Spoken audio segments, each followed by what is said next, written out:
Quran insanların yaxşı və yaxud pis tarixini bizə danışmaq üçün tarix kitabı kimi nazil olmayıb ki, Qurani-Kərim hidayət kitabıdır və insanların dünya və axirətdə saadətə çatması üçün açıq-aşkar haqqı bizə izah edir. Habilin qurbanı qəbul olundu, Qabilin qurbanı qəbul olunmadı. Müttəqilərdən qəbul eləyir Allah, təqvalılardan qəbul edir. Qurbanın növü əhəmiyyətli deyil ki, əhəmiyyətli olan qurban verənin rəftarıdır. Mühüm olan onun hansı niyyətinə, ixlasla, təqva ilə verib, verməyib, mühüm olan budur. Bismillahirrahmanirrahim. Salam dəyərli izləyicilər, hər birinizi xoş gördüm. Yenidən Allahın lütfü, inayəti ilə sizin xidmətinizdəyəm və Quranda olan qissələrlə bağlı danışırdıq.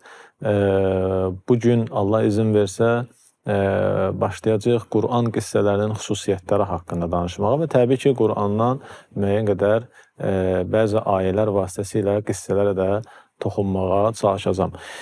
Və qeyd edeyim ki, Quran qissələrinin bir xüsusiyyəti onun icmal şəkildə olmasıdır.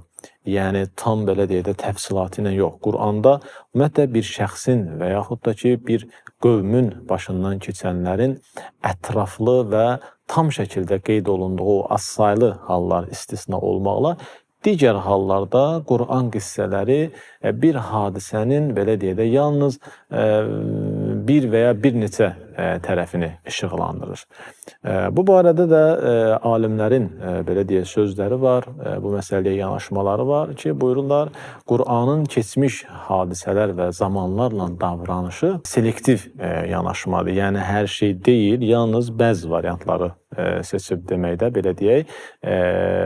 Başqa cür də belə izah versəm, yəni belə deyil ki, bir peyğəmbər və yaxud da ki, bir qövm haqqında bütün hadisə və belə olanlar ki, nələrsə var, onları necə deyirlər, əvvəlindən axırına necə təfərrüatı ilə verilmiş olsun, bəyan eləsin. Əksinə, dinin mesajını daşıya bilən nəsihət, hidayət, ibrət və yaxud da ki, doğru yola yönəltmə nədirsə, onu ehtiva eləyən məqamları bəyan eləyir və hadisənin nəqlində də bu hədəfə daha çox kömək eləyən və xüsusi diqqət çəkən məqamlar nədirsə, o önə çıxarılır. Yəni, həmin o məqamlar önə çıxarılır. Baxın, bu şeyi qeyd edeyim ki, Quranda Nuhun adı 40 dəfədən çox çəkilir və onun həyat hekayəsinin bir hissəsinə, belə deyək, icmal və yaxud ona nisbətdə təfsilatı şəkildə işarə olunub. Amma bu halların heç birində onun hekayəsi tarixi hekayəçilik üslubu ilə tam şəkildə uyğun gəlmir. Məsələn, nəsəb və ailə, doğum tarixi, yaşadığı yer, böyüyüb başa çatdığı mühit, dəqiq ömrü, məzarı və onun şəxsi həyatına dair digər şeylər demək olar ki, qeyd olunmayıb. Niyə? Çünki, buna diqqət edək, çünki Quran insanların yaxşı və yaxud pis tarixini bizə danışmaq üçün tarix kitabı kimi nazil olmayıb ki, əksinə, Qurani-Kərim hidayət kitabıdır və insanların dünya və axirətdə saadətə çatması üçün, belə deyək, əməl etmələri vacib olan o səadət səbəbləri nədirsə, onu və açıq-aşkar haqqı bizə izah edir. Bəzən də peyğəmbərlərin və ümumiyyətlə ümmətlərin həyat hekayəsinin bir hissəsinə, belə deyək, işarə edir ki, Allahın öz bəndələri arasında olan o sünnətini, o qanunu, belə deyək, aydınlaşdırsın.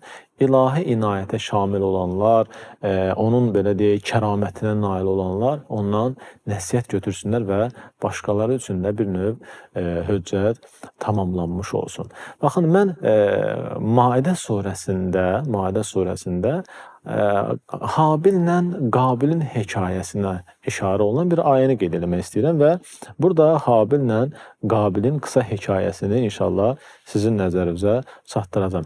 İlk əvvəl ayəni qeyd edeyim ki, əziz Allahımız buyurur ki, bizim peyğəmbərimizə, əziz peyğəmbərimizə ki, وَاتْلُ عَلَيْهِمْ نَبَأَ ابْنَيَ آدَمَ بِالْحَقِّ deyir ki, Adəmin iki övladının, iki oğlunun o əhvalatını oxu, haqq ilə oxu.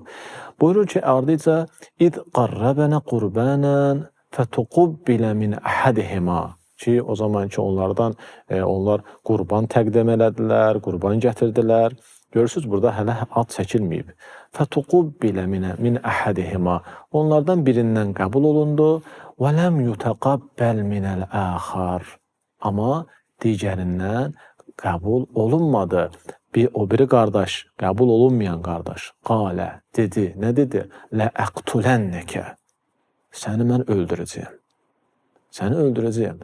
Yəni, Qabil Habilə dedi.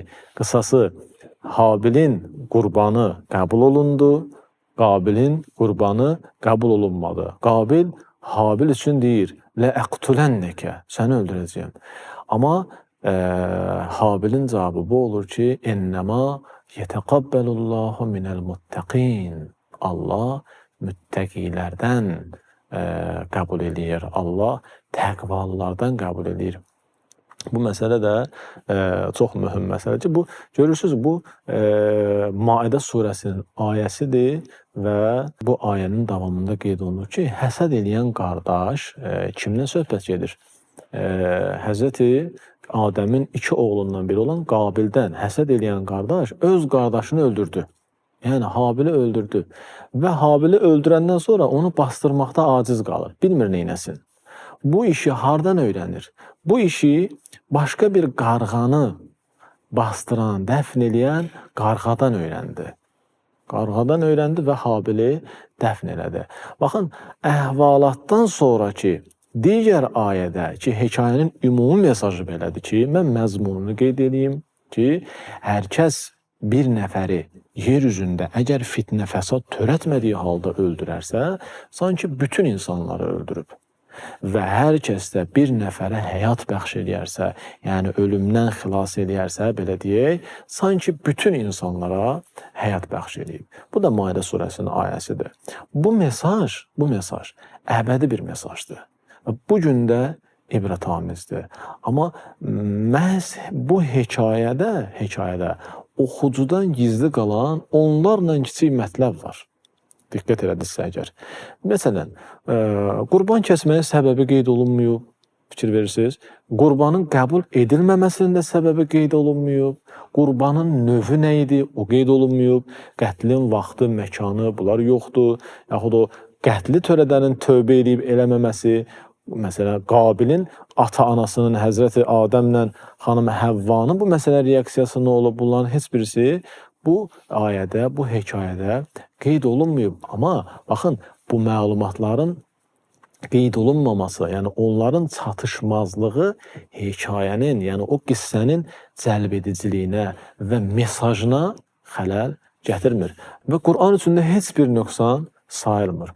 Qur'an bütün hadisəni, yəni o baş verənləri nəql eləmək üçün bir tarix kitabı deyil ki, bəzi məlumatların olmaması oxucuda bir təəccüb yaratsın, onu heyrətləndirsin. Əksinə, hidayət və tərbiyə məsələsini öz üzərinə götürən bir kitab olaraq Qur'an hadisənin elə bu qədərini qeyd eləməyi kifayət bilir. Qurbanın növü əhəmiyyətli deyil ki, əhəmiyyətli olan qurban verənin rəftarıdır. Nə qədər qurban verənlər var, çox-çox qurban verənlər var. Mühüm olan onun hansı niyyətlə, ixlasla, təqva ilə verib, verməyib, mühüm olan budur. Qur'an işarə edir ki, Qabil öz nəfsani istəklərini təmin eləmək üçün tələsib.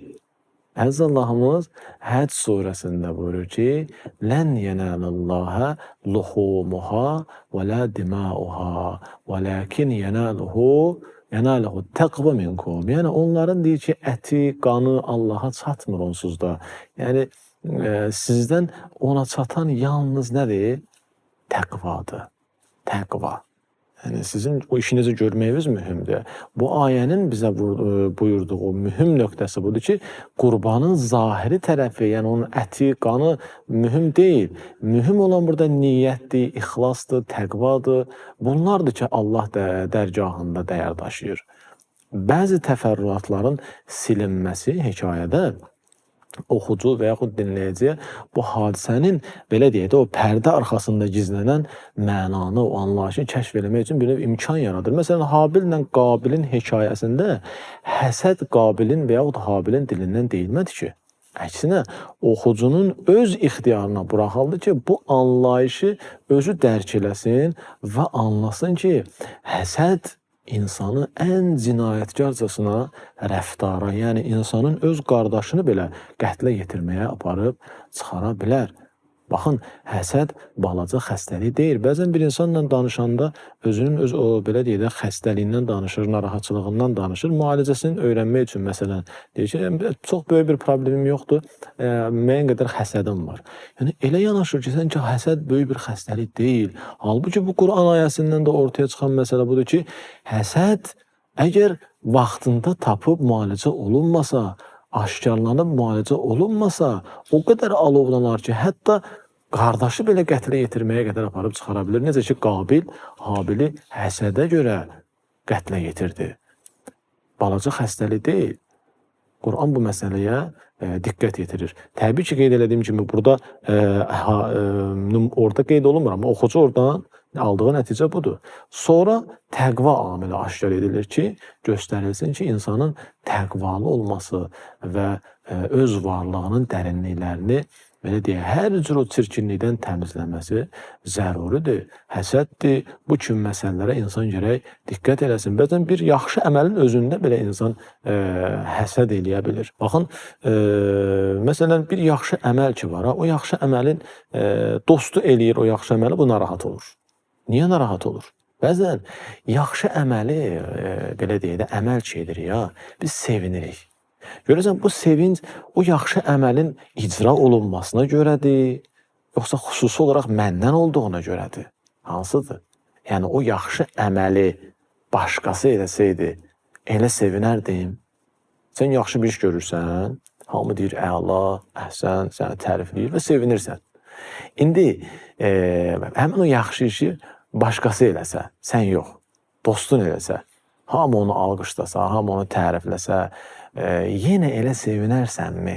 Özündən olduğu kimi sevinərsənmi? Yəni, burada özü yoxla, test elə. Bəzən yaxşı əməldən çox o əməlin məndən olmasına daha çox sevinirik. Burada əməlin məndən olmasını istəmək və yaxud sevinmək normaldır ya, amma ilişib o məndə qalmağım normal deyil.